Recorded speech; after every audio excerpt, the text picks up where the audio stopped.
इस वीडियो में हम चर्चा करेंगे शिव पुराण के कोटि रुद्र संहिता का 36 चैप्टर नंबर शिव सहस्त्र नाम का फल। शिव सहस्त्र नाम के पाठ कैसे करना चाहिए और उसके क्या क्या फल हमें प्राप्त होते हैं। सूत जी बोले, हे मुनिगणों, श्री हरि विष्णु ने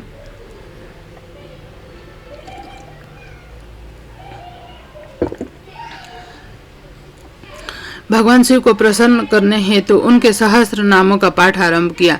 वे एक नाम का जप करते और एक कमल पुष्प शिव जी को अर्पित करते।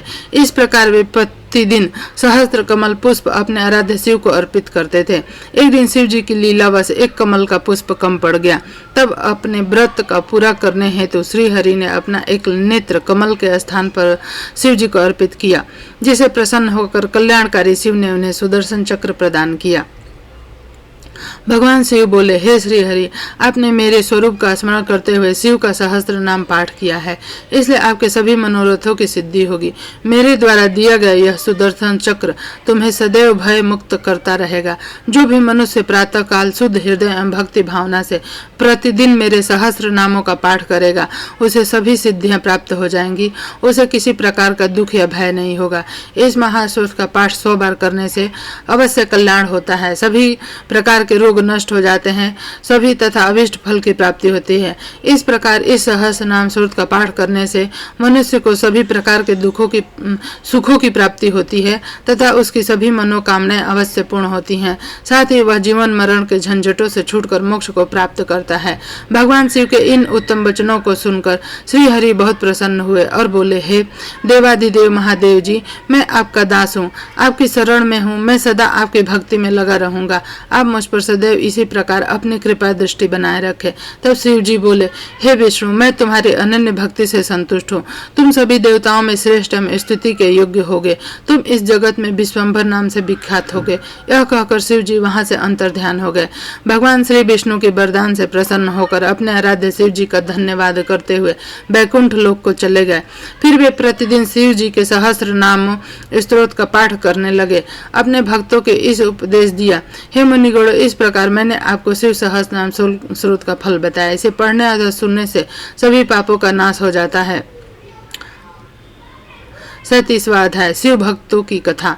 सूत जी बोले, हे मुनियों, अब मैं आपको भगवान शिव की उपासना की एक कथा बताता हूँ। यह कथा एक बार ब्रह्मा जी ने देवर्षि नारद को सुनाई थी। ब्रह्मा जी ने कहा, हे देवर्षि नारद, एक बार मैंने विष्णु जी एवं देवी लक्ष्मी ने मिलकर भगवान शिव का पूजन किया, जिसके फल स्वरूप हमारी सभी कामनाएं पूरी हुई। भगवान शिव का पूजन तो दुर्वासा, विश्वामित्र, दधीचि, शक्ति, गौतम, कारण, भार्गव, बृहस्पति, वैशंपायन, पराशर, व्यास, उपमन्यु, यज्ञवल्क, जैमिनी, गर्ज आदि अनेक महामुनि सदा किया करते हैं।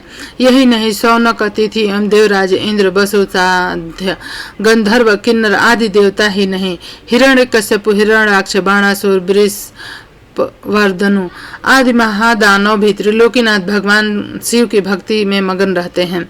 वासुकी, शेष, तक्षक, गरुण आदि पक्षीगण भी शिव जी के परम भक्त हैं, उनका पूजन करते हैं। सूर्य, चंद्र, स्वयंभू, राजा मनु, उत्तानपाद, ध्रुव, ऋषभ, भरत आदि अनेक गण मान्य कृति प्राप्त महाराजा और सम्राट भी शिव जी के परम भक्त हुए हैं। राजा दिलीप, रघु, नीतिज्ञ, गुरु वशिष्ठ की आज्ञा से अयोध्या के सूर्यवंशी राजा दशरथ ने अपनी रानियों के साथ भगवान शिव जी का पूजन किया था। तब सर्वेश्वर शिव ने अपनी कृपा दृष्टि उन पर कर अपना आशीर्वाद प्रदान किया था। शिव जी के पूजन के फल स्वरूप ही राजा दशरथ की बड़ी रानी कौशल्या के गर्भ से श्री हरि विष्णु के अवतार श्री राम, सुमित्रा से शेषनाग, लक्ष्मण और शत्रुघ्न एवं कैकेयी के गर्भ से भरत ने जन्म लिया। श्री राम भगवान शिव के परम भक्त थे, गले में रुद्राक्ष की माला धारण करते थे। महर्षि वशिष्ठ ने अपनी तपस्या के बल से सुद्युम्न को पुत्र प्राप्त होने का वरदान दिया था। एक दिन सुद्युम्न घूमते घूमते उस वन में पहुंचा, जहां पहुंचकर प्रत्येक पुरुष स्त्री हो जाता था। ऐसा भगवान शिव के पार्वती जी को दिए गए वरदान के कारण होता था।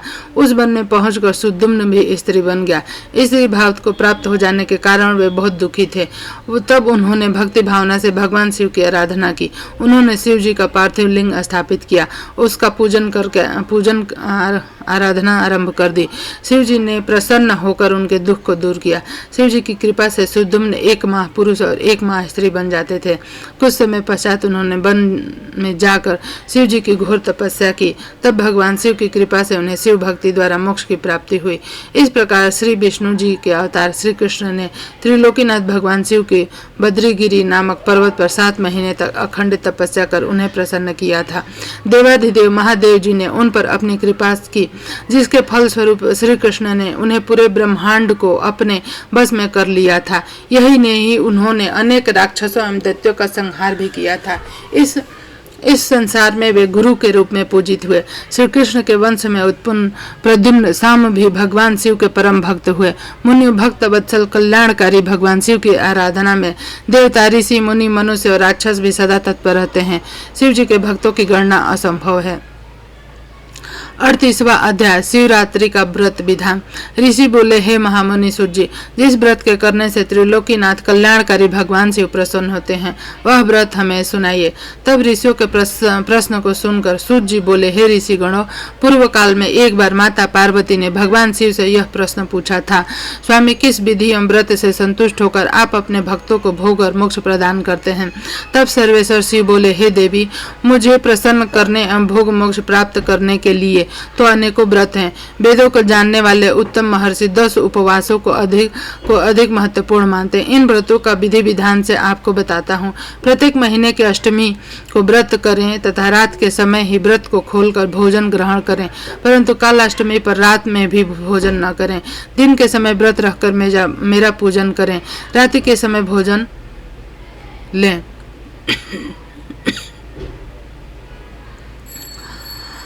शुक्ल पक्ष की एकादशी को रात में भी भोजन न करें। इस प्रकार शुक्ल पक्ष की त्रयोदशी में रात को भोजन करें, परंतु कृष्ण पक्ष की त्रयोदशी पर रात में भी भोजन न करें। इन सभी व्रतों में शिवरात्रि का व्रत सर्वोत्तम माना गया है। शिवरात्रि का व्रत फाल्गुन माह के कृष्ण पक्ष में होता है। इस दिन प्रातः काल जल्दी जागें। नित्य कर्म करने के पश्चात शिव मंदिर में जाकर विधि पूर्वक भगवान शिव का पूजन करने के पश्चात उनसे प्रार्थना करें, हे नीलकंठ, मैं आज इस शिवरात्रि के उत्तम व्रत को धारण कर रहा हूँ। आपसे मेरी कामना है कि आप मेरे व्रत को निर्विघ्न पूर्ण करें। काम, क्रोध, शत्रु आदि मेरे कुछ न बिगाड़ सकें। भगवान आप सदा मेरी रक्षा करें। इस प्रकार संकल्प लें। तत्पश्चात रात होने पर पूजन की सभी सामग्री को एकत्रित कर ऐसे शिव मंदिर में जाएं जहां शिवलिंग की प्रतिष्ठा शास्त्रों के अनुसार की गई हो। शरीर को स्नान से शुद्ध करके स्वच्छ वस्त्र पहनकर आसन पर बैठकर भगवान शिव का पूजन करें। 108 बार शिव मंत्र का उच्चारण करते हुए जलधारा शिव जी को अर्पित करें।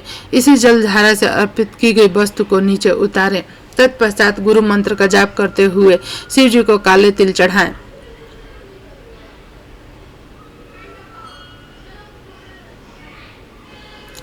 भाव, सर्व, रुद्र, पशुपति, उग्र, भीम, महान, भीम, ईशान नामक 8 शिव नामों का उच्चारण करते हुए कमल और कनेर के फूल शिव जी पर चढ़ाएं।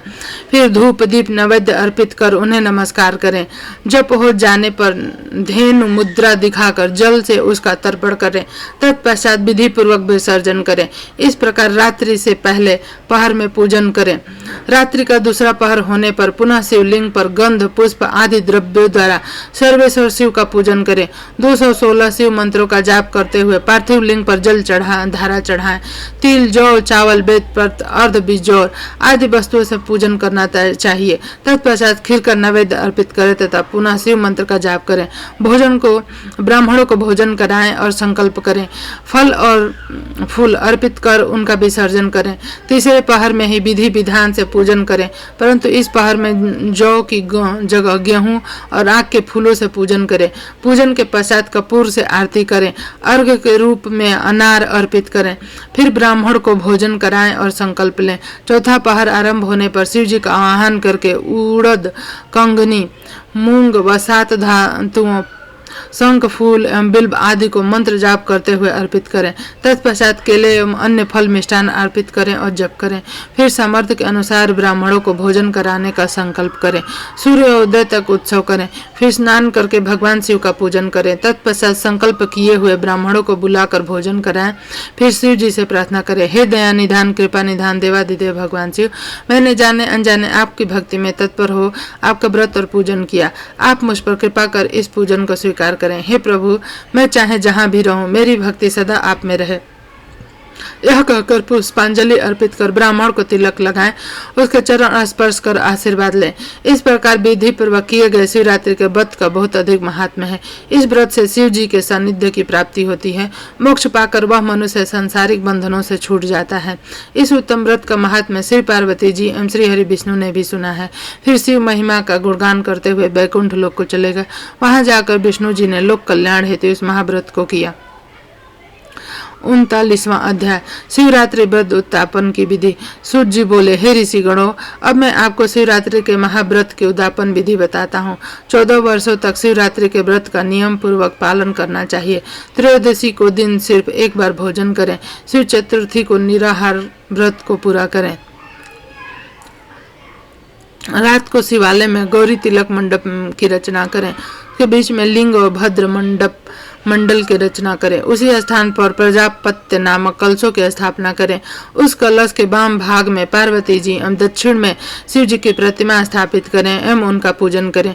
व्रत करने वाले मनुष्य को ऋत्विजों के साथ आचार्य का वर्ण करके उनकी आज्ञा से शिव जी का आह्वान करके विसर्जन तक पूरी रात्रि शिव जी का विधि पूर्वक पूजन करना चाहिए।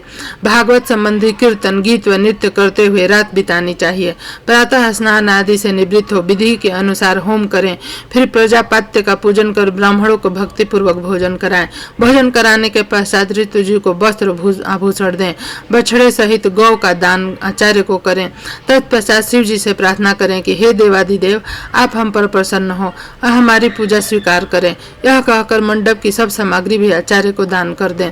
तत्पश्चात नम्रता पूर्वक दोनों हाथ जोड़कर मस्तक झुकाकर प्रेम से महाप्रभु देवादिदेव भक्त वत्सल भगवान शिव से प्रार्थना करें, हे देवादिदेव महादेव देवेश्वर, शरणागत भक्त वत्सल शिवरात्रि के इस महाव्रत से संतुष्ट होकर आप मुझ पर कृपा करें।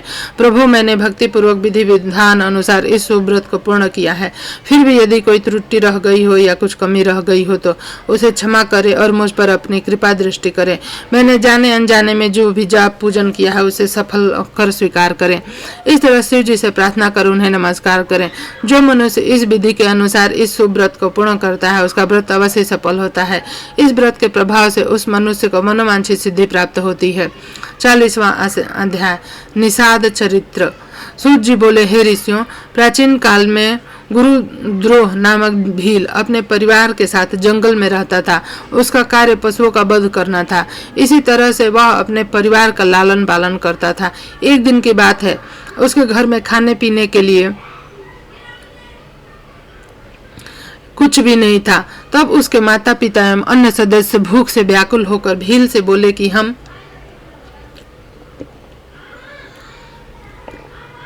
भूख से मर रहे हैं, कुछ खाने का प्रबंध करो। यह सुनकर उस भील ने अपना धनुष बाण लिया, शिकार की तलाश में चल दिया।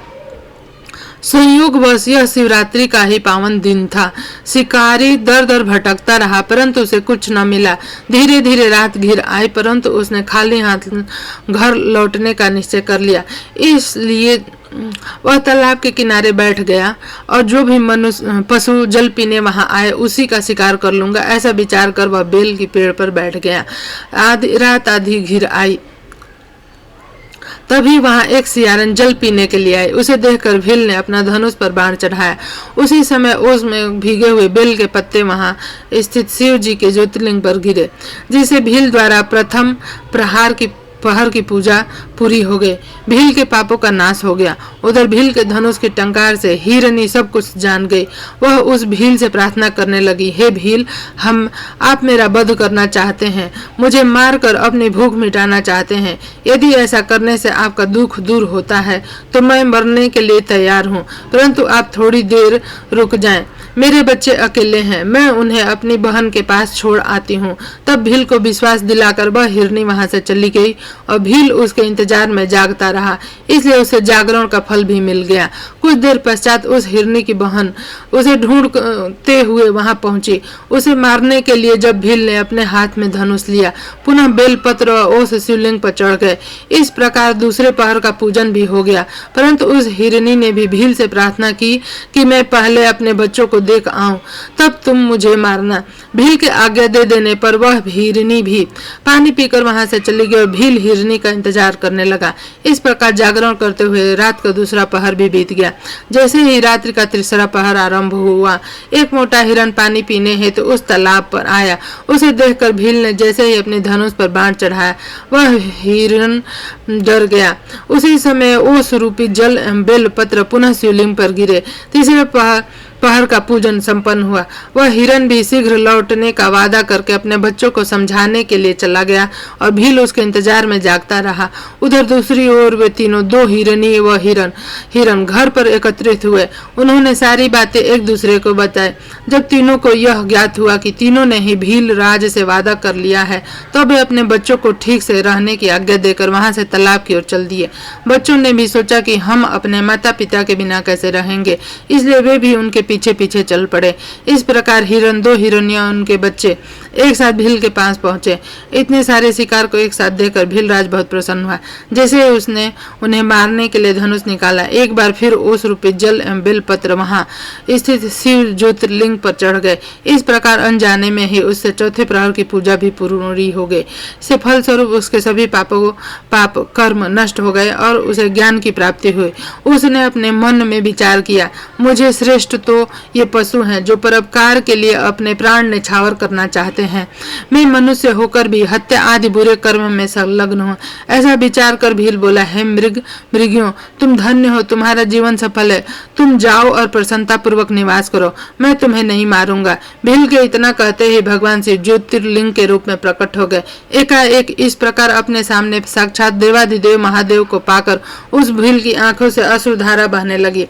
उसने प्रभु के चरण पकड़ लिए। तब शिव जी ने प्रसन्न होकर कहा, हे व्याध ऋषि, तुम्हारे पूजन से मैं तो बहुत प्रसन्न हूँ। तुम श्रृंगवेरपुर जाकर आनंद पूर्वक निवास करो। प्रभु रामचंद्र तुम्हारे घर पधारेंगे और उनसे तुम्हारी मित्रता हो जाएगी। अंत में सुखों को भोगकर तुम्हें मोक्ष की प्राप्ति होगी। यह कहकर शिव जी वहां से अंतर्ध्यान हो गए। हे ऋषियों, इस प्रकार एक पापी व्याध से अनजाने में हुए शिव चतुर्दशी व्रत से उसे भोग और मोक्ष की प्राप्ति हुई। 41वां अध्याय, मुक्ति वर्णन। ऋषि बोले, हे सूर्य जी, आपके मुख से हमने कई बार मुक्ति शब्द को सुना। मुक्ति मिलने से क्या होता है, कृपा कर मुक्ति के स्वरूप को वर्णन करें। तब ऋषियों के प्रश्न को सुनकर सूर्य जी बोले, हे ऋषि गणों, भगवान शिव की भक्ति पूर्वक आराधना करने अथवा उनका उपवास व्रत करने से मनुष्य के सभी पाप नष्ट हो जाते हैं। उसे मोक्ष अर्थात मुक्ति मिल जाती है। सारूमी, सालोक्य, सानिध्य और सामुज्य नामक 4 प्रकार की मुक्ति बताई गई है। इस संसार से मुक्ति शिव जी की कृपा से ही प्राप्त होती है। धर्म, अर्थ, काम ये सब तो ब्रह्मा, विष्णु और अन्य देवता भी प्रदान करते हैं, परंतु मुक्ति तो त्रिलोकीनाथ शिव ही प्रदान करते हैं। ब्रह्मा, विष्णु, रुद्र नामक त्रिदेव क्रमशः सत, रज और तम गुणों के स्वामी माने जाते हैं। भगवान शिव तो पर ब्रह्म परमात्मा है। वे सर्वेश्वर हैं, प्रकृति से परे हैं। कल्याणकारी सर्वेश्वर भगवान शिव ही विज्ञानमय, अव्यय, सर्वद्रष्टा, ज्ञान लभ्य, धर्म, अर्थ, काम और मोक्ष को फल देने वाले हैं।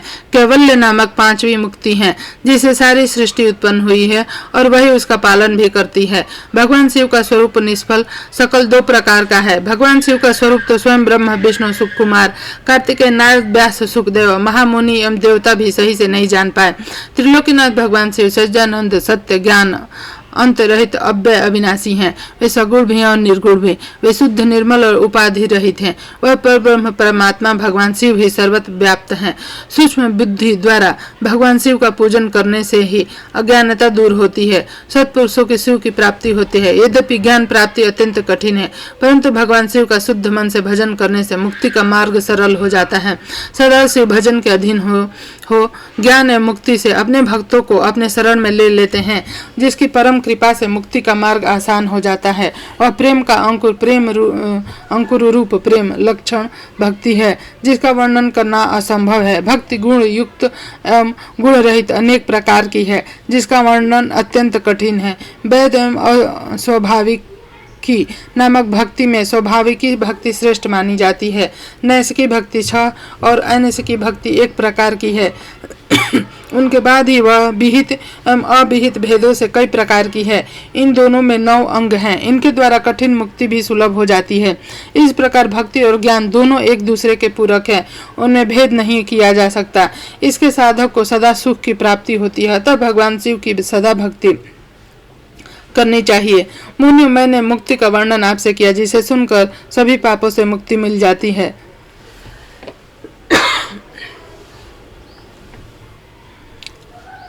42वां अध्याय ब्रह्मा, विष्णु, रुद्र एवं शिव के स्वरूपों का वर्णन।